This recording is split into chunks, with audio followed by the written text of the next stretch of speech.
Hey guys, um, Scott again, Pine Barren Craftsman. I wanted to, I guess, go a little further with what I was talking about yesterday with the interviews and how it is to be a newcomer into an interview as a young person coming out of college or high school, even into the workforce, into like more of a labor or blue collar field.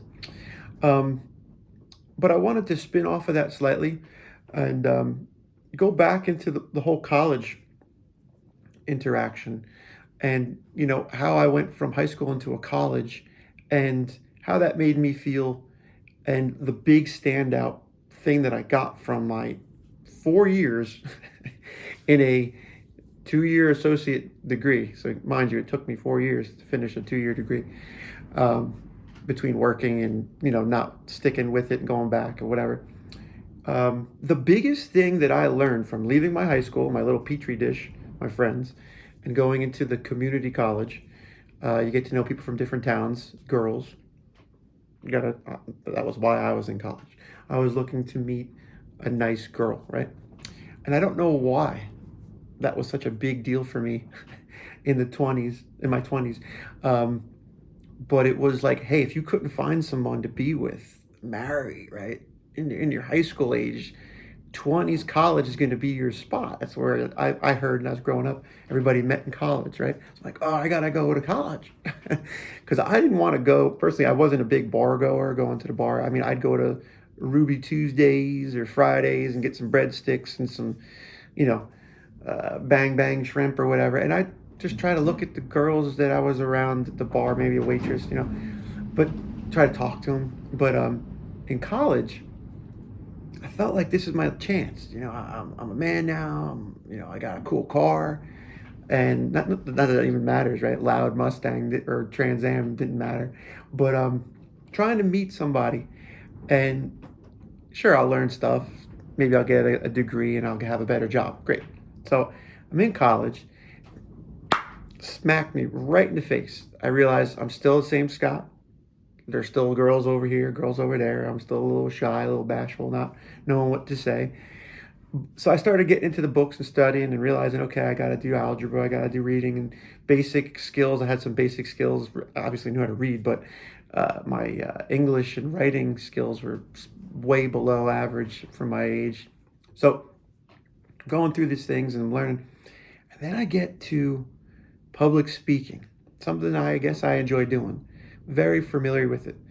And this is something in college that is a really good skill to learn, okay? Because you got to go to the interview. You got to talk in person. So that point, like, really, I should be stressing it is that that's the crucial part of giving you the kickstart to the rest of your life because you're going to be talking, maybe not in this new world with, virtual reality, but you're going to be talking, I think, in person for another couple of years. um, so public speaking, I did like a hacky sack, how I hacky sacked, and like a little tutorial, and some people got a laugh, and I'm getting to understand how girls react to me differently than people that I went to high school with. They don't remember that I had this really ridiculous haircut, or I used to dress in like more gangster hip hop clothing, but I didn't listen to that music or actually even talk that way because they were hand me down clothes. I'm wearing like FUBU. Not that there's anything wrong with FUBU or Echo. Echo, I think, was hip hop kind of thing, but it was all hand me downs. My parents gave me stuff from my cousin. So anyway, and then I learned the dark side of college to me was you need to be able to debate. You need to be a good debater. You need to argue really good, and you need to use intelligence, and you need to use facts, and make, even if you're wrong, to make the other person feel like they're wrong, or make them give up, right? And prove everybody wrong. And I see that it's atrocious today to see these kids that I think are kids that I was, them one time recently, 20 years ago, angry, pissed, and political topics are heated, right? I'm not going to get into it on this channel, but I get that. But there's also like little topics that shouldn't be so heated that are. And, is it a four-legged chair? Is that fair? Does it need to be you know, corner chair, like let's talk about like tablecloths, like whatever you want to talk about. I'm just looking around, right? Where's the right place to live? How should you raise your child? These start get crazy. Everybody was pushed to argue.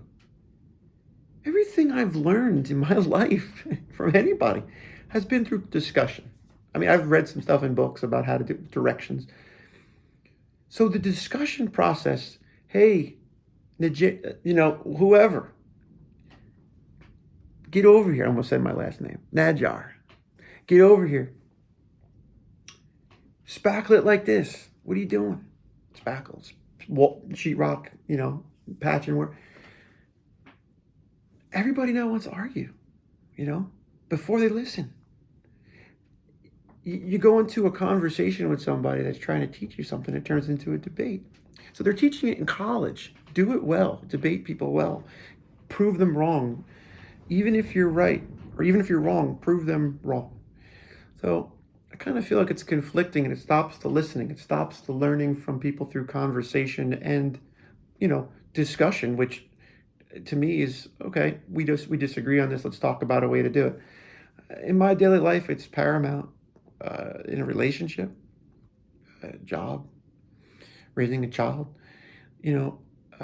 proving them wrong and being right all the time. You'll build confidence, I guess, and that's why they're teaching it. But they're not teaching from when I was in college, be wrong, get a C minus, even though you're striving for an A, and don't worry about the C if you're learning. Right? My son spells a word wrong, he's angry. He's 6, he can read. He's doing excellent, thanks to my wife, and I guess me helping through her guidance with teaching him. But don't get so upset if you spell the word wrong. It's how you learn from your mistakes. And in the debate environment, maybe you were wrong. Maybe something that you thought passionately was the facts aren't. Maybe there's room for some embellishment. Be open to that. The faster you're open to that, the better. I guess I'm still talking to young people coming out of college and high school. I don't mean to come off as being, a teacher or a director of what you should be doing. But I'm just trying to explain what I went through and hope that somebody, one or two people, might say to themselves, hey, man, maybe I'll listen more. And I know it's hard to say I'm wrong or just back away from an argument and look foolish or look timid or like you lost. You're better for it. Winners and losers, man. It's not all about being number one out of the gate. I hang the door perfect. It didn't squeak. The jams don't rub. And it's perfect. I'm proud. Look at my door. Hey, man, you used the wrong screws. They're going to rust. It's an exterior door. What are you thinking? That's the learning process, Don't take that hard. And I think you'll be able to go home and you won't be so quick to be depressed, right? Because if you're down on yourself for being the loser in an argument, you get down on yourself about other things. My music, listen to my song I play on one of these videos. It's horrible. I'm trying to have fun, listen to the guitar, and show somebody, post something, even if it's not the best guitar song you've ever written, or you can write, or anyone else can, and just share it. Maybe somebody will say, hey, listen, that's different, or that's not different. You sound like Led Zeppelin, or you sound like Jet, or some of these bands, Greta Van Fleet. They sound like, who they sound like. Anyway, but they're cool. I listen to them, whatever. They dress